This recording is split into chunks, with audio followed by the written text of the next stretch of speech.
Antay muna tayo sandali ha, kasi niluluto pa yung order natin. Kulang pa ng isa eh. Tsaka, syempre gutom na kami.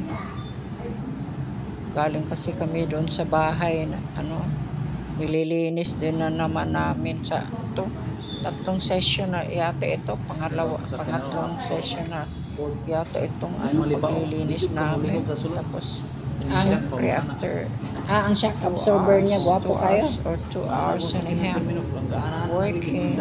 Ayan, gutom na kami. Kaya nandito kami sa Isla Grill. Ayan. Okay, nandyan na pala.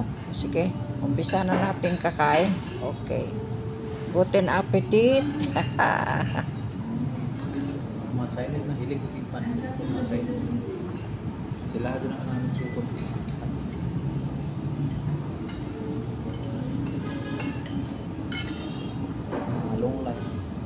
Long life mo diha. Sige.